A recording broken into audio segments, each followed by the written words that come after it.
Hello students, welcome. आज हम क्या पढ़ने जा रहे हैं? Ostwald dilution law. ठीक है। अब ओस्टवाल्ड डाइल्यूशन लॉ के पहले हमने क्या किया था? हमने तीन थ्योरी देखी थी एसिड और बेस के बारे में, Arrhenius theory, Lowry Bronsted theory और लेविस थ्योरी। उसके बाद हमने डिसोसिएशन कांस्टेंट को फॉर्म किया था। ठीक है।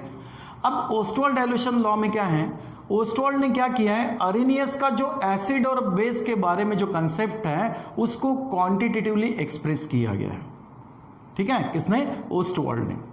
अब ओस्टवाल्ड का कहना क्या था? इसका कहना यह था कि जब भी आप वीक इलेक्ट्रोलाइट्स का वाटर में सॉल्यूशन बनाते हो, ओके, मतलब week electrolyte is dissolved into that water and it gives the equilibrium, वहां पर इक्विलिब्रियम बनते हुए दिखाई देता है। तो ओस्टवाल्ड का कहना यह था कि degree of dissociation of that weak electrolyte, फिर वो वीक एसिड हो सकता है या वीक बेस भी हो सकता है। So degree of dissociation of that weak electrolyte, जिसको हमने कैसे डिनोट किया था? अल्फा से। Okay. So degree of dissociation of weak electrolyte is directly proportional to the square root of its dilution. Dilution का मतलब वॉल्यूम। जो सॉल्यूशन बनेगा उस सॉल्यूशंस के वॉल्यूम को डिग्री ऑफ डिसोसिएशन कैसे होगा? Directly proportional to square root of its volume and, ठीक है, या फिर और the degree of dissociation is inversely proportional to the square root of its concentration. ठीक है।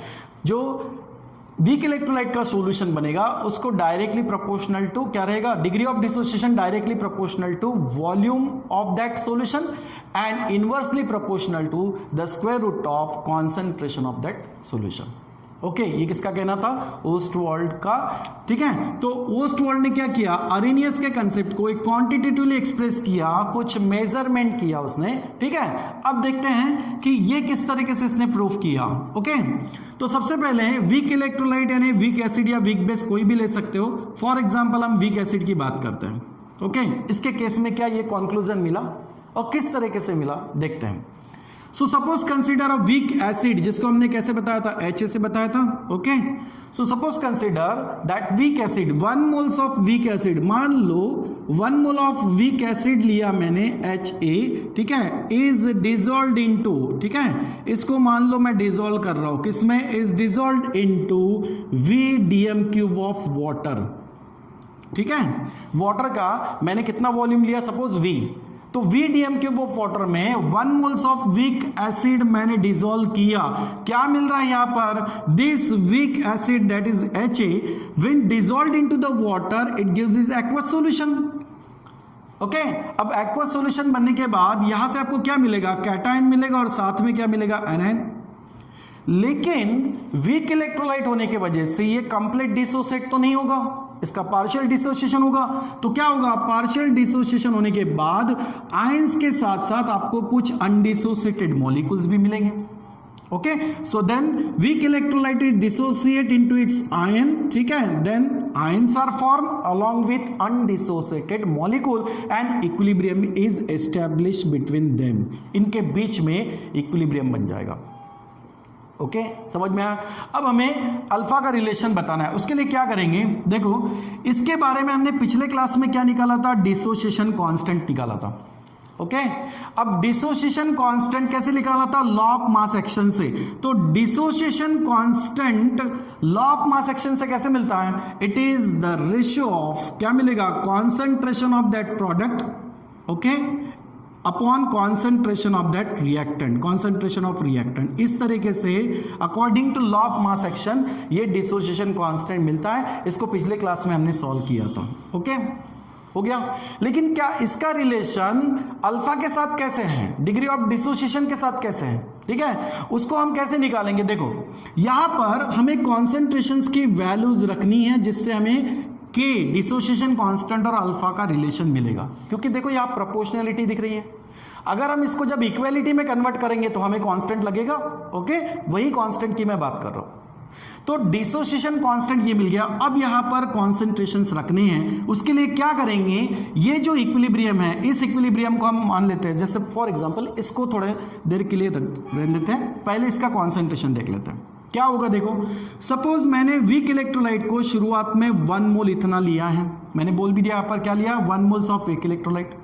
अब इसको जैसे ही मैंने वाटर में डिसॉल्व किया, इंस्टेंटली इसके आयन तो फॉर्मेशन नहीं होगा, मतलब इसका तो क्वांटिटी 1 मोल है, ठीक है, लेकिन इसका क्वांटिटी कितना होगा? शुरुआत में 0 0। हम इसको बोल सकते हैं that's a initial mole. Initial मोल, शुरुआत में हमने उसके कितने मोल लिए? 1 मोल्स ऑफ वीक इलेक्ट्रोलाइट लिया, आयन फॉर्मेशन होना था, बाकी था, अभी आयन फॉर्मेशन हुआ नहीं, इसलिए इसका मोल कितना होगा? 0 0। कुछ समय के बाद जब इसका आयोनाइजेशन होगा, यानी वीक इलेक्ट्रोलाइट का जो अमाउंट है 1 मोल, ये कम हो जाएगा। अब कितना कम होगा? जितने यहां पर आयन फॉर्मेशन होगा उतना ही मोल्स वीक इलेक्ट्रोलाइट का क्या होगा? कम होगा। अब मान लो कि ये जो कैटायन एनायन बन रहा है, कुछ समय के बाद इक्विलिब्रियम एग्जिस्ट होने के बाद यहां पर इसके कितने नंबर ऑफ मोल्स मिल रहा है? That suppose alpha, alpha moles of cation, alpha moles of anion form. कब? इक्विलिब्रियम में। Okay, so at equilibrium, equilibrium की बात करते हैं, ठीक है, तो कितने नंबर ऑफ मोल मिलेंगे? Alpha moles of cation and alpha moles of anions are form. अगर ये अल्फा मोल फॉर्म हुए, इसका मतलब वीक इलेक्ट्रोलाइट के मोल 1 में से कम हुए। कितने? अल्फा। तो बचे कितने? 1 माइनस अल्फा।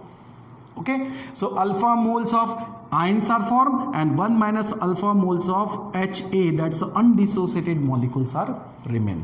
ये तो हुआ मोल के बारे में, ठीक है, at equilibrium number of moles.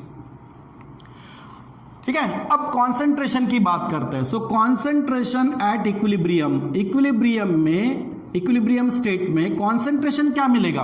Concentrations को तो वैसे हम नंबर ऑफ वे से एक्सप्रेस करते हैं, लेकिन कॉमनली हम कॉन्सेंट्रेशंस को बताते हैं number of moles per unit volume, number of moles per unit volume. अब इक्विलिब्रियम में कितने मोल्स बने एक इलेक्ट्रोलाइट के लिए? 1 माइनस अल्फा मोल, और आपने वॉल्यूम कितना लिया है? VDM cube, so 1 upon alpha by V, it's a number of moles per unit volume, मतलब कॉन्सेंट्रेशन हो गया। इसका अगर कॉन्सेंट्रेशन देखते हैं तो क्या होगा? Alpha by V, alpha mole per unit V volume, इसका कॉन्सेंट्रेशन। सिमिलरली इसका होगा अल्फा बाय V। ओके, अब इस तरीके से हमने क्या फाइंड आउट कर लिया? कॉन्सेंट्रेशन। अब आगे देखते हैं, by the law of mass action, by law of mass action, अगर law of mass action apply करते हैं तो इस वीक एसिड के लिए क्या मिलता है? डिसोसिएशन कांस्टेंट मिलेगा। So dissociation constant of that weak acid क्या मिलेगा? Equals to concentration of that product, that's H plus and A minus upon concentration of the reactant HA। ठीक है, ये कैसे बनता है? लॉ ऑफ मास एक्शन से। पिछले क्लास में मैंने इसके बारे में आपको बताया था, वो वीडियो आप अच्छे से देख लेना। ठीक है, bye the law of mass action dissociation constant of acid हमें ये मिला है। अब इसमें हम क्या करेंगे? हमारे पास इनकी वैल्यूज हैं, ये क्या है? कॉन्सेंट्रेशन है। ओके, तो कॉन्सेंट्रेशंस की वैल्यू में इसमें रखते हैं। H प्लस का कॉन्सेंट्रेशन क्या मिला? Alpha by V into A minus का कॉन्सेंट्रेशन क्या है? अल्फा बाय V, और HA का कितना मिला है? 1 minus alpha by V। Okay, अब इसको सॉल्व करते हैं, देखो क्या मिलेगा? Alpha square upon V square, okay, divide के अपोजिट मल्टीप्लाइड कर दो तो रेशियो डिनोमिनेटर का उल्टा पुल्टा करेंगे, यानी V upon 1 minus alpha. Okay, क्या मिलेगा यहां पर? 1V कैंसल, यानी मिलेगा alpha square by V into 1 minus alpha. ये मिला dissociation constant of weak acid. Okay, समझ में आया? अब हमें तो पहुंचना है यहां तक। ओके, अब देखते हैं आगे क्या है। देखो, वीक इलेक्ट्रोलाइट की बात करते हैं, चाहे फिर वो एसिड हो या बेस हो। For weak acid, weak electrolyte, इसके लिए क्या होता है?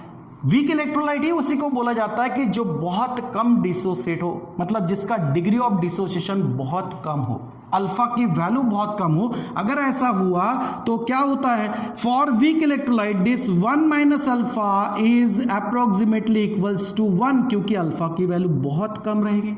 किसके लिए? स्पेशली वीक इलेक्ट्रोलाइट के लिए।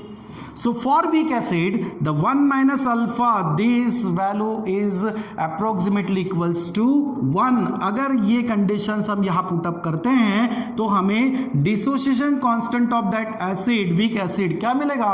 Alpha square divided by V. Okay? अब इससे क्या मिलेगा आपको, अल्फा स्क्वायर इक्वल्स टू, ये डिवाइड इधर मल्टीप्लाइड होगा, K a into V, and when we take the square root of both side, क्योंकि हमें तो अल्फा चाहिए था। ओके अब इसका दोनों साइड का हम स्क्वायर रूट लेते हैं तो क्या मिलेगा, by taking the square root of both side we get alpha equals to under root of K a into we. Okay समझ में आया, ठीक है। अब अगर इसको प्रोपोर्शनलिटी में कन्वर्ट करना है, बताना है, तो degree of dissociation alpha is directly proportional to, क्या करते हैं, इक्वालिटी को प्रोपोर्शनलिटी में लिखना है तो कांस्टेंट को निकाल लो, प्रोपोर्शनलिटी को इक्वालिटी में बताना है तो कांस्टेंट रखेंगे। अब क्या करेंगे, इक्वालिटी को अगर आप प्रोपोर्शनलिटी में कन्वर्ट कर रहे हो तो कांस्टेंट को हटा दो, क्या बचेगा, स्क्वायर रूट ऑफ वी। यही बताया है किसने, ओस्टवाल्ड ने। इसका कहना क्या है, ये कहता है कि degree of dissociation of weak electrolyte is directly proportional to the square root of its dilution. Dilution का मतलब वॉल्यूम। ओके समझ में आया, चलो ये हो गया। अब इसी तरह से इसी को हम, जैसे मैंने डाइल्यूशंस के बारे में बताया, वैसे इसको हम कॉन्सेंट्रेशन में भी एक्सप्रेस कर सकते हैं। कैसे, देखो कॉन्सेंट्रेशंस का मतलब मैंने क्या बताया, concentration that's mole per unit volume, number of moles per unit volume. अब थोड़ा सोचो कि हमने क्या लिया था, वीक इलेक्ट्रोलाइट कितना लिया था भाई, 1 मोल, तो नंबर ऑफ मोल्स हमने लिए थे 1। डिजोल्व किस में किया था, dissolve in VDM cube of water, तो वॉल्यूम हमने लिया था V। यानी हमें क्या दिखाई दे रहा है कि concentration is inversely proportional to that volume. Okay तो C इक्वल्स टू 1/V लिखो या V इक्वल्स टू 1/C लिखो, एक ही बात है। ओके अब ये कंडीशंस, ये वाला कंडीशंस अगर हम यहां पुट अप करते हैं तो क्या होगा, so therefore alpha is inversely proportional, क्योंकि V के जगह क्या रखोगे आप, 1/C रखोगे। ओके यानी इस तरीके से आएगा स्क्वायर रूट ऑफ 1/C। इसका मतलब क्या, अल्फा इज यानी degree of dissociation is inversely proportional to square root of the concentration. Okay तो दोनों तरह से बता सकते हैं कि degree of dissociation of weak electrolyte is directly proportional to square root of its dilution, या फिर degree of dissociation of weak electrolyte is inversely proportional to its concentration. Okay अब ये एग्जाम्पल हमने किसके लिए लिया, वीक एसिड के लिए बताया हमने। अब इसी तरह से हम यही लॉ वीक बेस के लिए भी एक्सप्लेन कर सकते हैं। ओके क्या है, जैसे देखो वीक बेस के लिए बात करेंगे, ठीक है, वीक बेस। अब वीक बेस का एग्जांपल क्या हो सकता है, जनरल हम BOH वो कोई भी ले सकते हो, ठीक है, या वीक एसिड कोई भी ले सकते हो। अगर आप एग्जांपल इसके लेने चाहो तो एग्जांपल आप एसिटिक एसिड जैसा कोई ले सकते हो, ठीक है। अगर आप यहाँ पर एग्जांपल लेना चाहो वीक बेस का तो अमोनियम हाइड्रोक्साइड जैसा कोई भी एग्जांपल आप ले सकते हो। ओके बट हम जनरल में इसको बताएंगे। तो वीक बेस क्या है, BOH कितना लिया उतना ही लेना है, हमें सिर्फ बेस, हमने सिर्फ चेंज क्या किया, एसिड की जगह बेस ले लिए। तो मान लो कि suppose 1 mole of weak base BOH okay is dissolve in, इसको मैंने डिजोल्व किया किसमें, is dissolve in VDM cube of water, इसको भी मैंने VDM क्यूब ऑफ वाटर में डिजोल्व किया। क्या मिलेगा मुझे, इक्विलिब्रियम मिलेगा, ठीक है। सो इक्विलिब्रियम क्या मिलेगा, इक्विलिब्रियम में एट इक्विलिब्रियम जब इक्विलिब्रियम स्टेब्लिश होगा, किसके बीच होता है equilibrium establish, ions and unionised molecule. तो क्या मिलेगा यहां पर, BOH इन वाटर एक्वस, ठीक है, इट गिव्स क्या मिलेगा, B plus and OH minus, cation और एनायन मिलेंगे। ओके हम सेम क्राइटेरिया जैसे इसके लिए अप्लाई किया था वैसे अगर इसको अप्लाई करते हैं तो क्या होगा, इनिशियल मोल क्या होगा 1, इसका 0, इसका 0, उसके बाद क्या लिखेंगे, मोल्स एट इक्विलिब्रियम, जब इक्विलिब्रियम में रिएक्शंस पहुंचेगी, ठीक है, मतलब rate of forward reactions and rate of reverse reaction same हो जाएगा, उस वक्त क्या मिलेगा, नंबर ऑफ मोल्स, कुछ ना कुछ तो मोल वीक इलेक्ट्रोलाइट के डिसोसिएट होंगे। मान लो कि अल्फा मोल डिसोसिएट हो गए तो alpha mole of cation, alpha mole of anion formation होगा। बचेंगे कितने, इसमें से अल्फा चले गए तो बचे कितने, 1 माइनस अल्फा। अब जैसे मोल मिले हैं उसी तरह से आपको कॉन्सेंट्रेशन भी मिलेगा। सो कॉन्सेंट्रेशन एट इक्विलिब्रियम क्या मिलेगा, क्या होता है concentration, number of moles per unit volume. तो नंबर ऑफ मोल कितने बचे हैं, वीक इलेक्ट्रोलाइट्स के 1 माइनस अल्फा अपॉन वॉल्यूम कितना लिया था आपने V, इसका कॉन्सेंट्रेशन होगा अल्फा बाय V, इसका भी कॉन्सेंट्रेशन होगा अल्फा बाय V। बस सेम आपको वीक एसिड के लिए बनाया था वैसे ही सेम आपको वीक बेस के लिए बनाना है, सिर्फ चेंजेस क्या करने हैं। यहां पर dissociation constant of weak acid लिया था, अब क्या करेंगे dissociation constant of weak base equals to क्या होगा रेशो किसका, concentration of product upon reactant. यहां पर कॉन्सेंट्रेशन ऑफ प्रोडक्ट क्या है B plus and concentration of hydroxyl ion upon concentration of undissociated BOH। Okay चलो वैल्यू रख देते हैं। B प्लस का कॉन्सेंट्रेशन क्या मिला alpha by V into OH minus का कॉन्सेंट्रेशन क्या मिला हाइड्रोक्सिल आयन का अल्फा बाय V, और BOH का मिलता है 1 minus alpha by V। Okay अब इसको आगे सॉल्व करोगे तो क्या होगा, सिमिलरली वैसा ही मिलेगा alpha square by V into 1 minus alpha. Okay अब आपने क्या लिया है, वीक बेस लिया है, वीक इलेक्ट्रोलाइट लिया है। हमने पहले ही बोला क्या बोला कि वीक इलेक्ट्रोलाइट्स के लिए चाहे वो एसिड हो या बेस हो, वीक इलेक्ट्रोलाइट्स के लिए 1 माइनस अल्फा ये अप्रोक्सीमेटली इक्वल्स टू क्या होता है 1। क्यों, क्योंकि बहुत कम डिसोसिएट होता है, यानी अल्फा की वैल्यू बहुत कम होगी, बहुत less than 1, so 1 minus alpha is approximately equals to 1 होगा। अब अगर ऐसा है तो डिसोसिएशन कांस्टेंट ऑफ बेस क्या मिलेगा, that equals to alpha square by V। Okay समझ में आया। अब इस तरीके से अल्फा फाइंड आउट करोगे तो क्या होगा alpha square equals to KB into V, ऐसे लिखो, या फिर ठीक है, या फिर आप ऐसे भी लिख सकते हो, और अल्फा इक्वल्स टू अगर हम इसका स्क्वायर रूट ले लेते हैं तो under root of KB into V। समझ में आया। अब आप क्या करोगे, इसको V को आप चेंज कर सकते हो किसमें, C में, तो इसको आप जैसे कि ये लिया, इसको आप दूसरे तरीके से कैसे लिख सकते हो, alpha equals to under root of KB into V की जगह क्या रख दोगे 1 अपॉन C।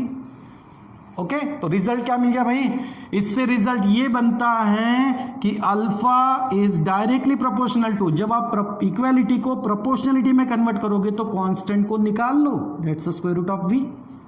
या इससे क्या कंक्लूजन मिलेगा, डिग्री ऑफ डिसोसिएशन अल्फा, ठीक है, डायरेक्टली प्रोपोर्शनल टू, कांस्टेंट को निकाल लो, क्या बचेगा 1 upon root C, square root of C।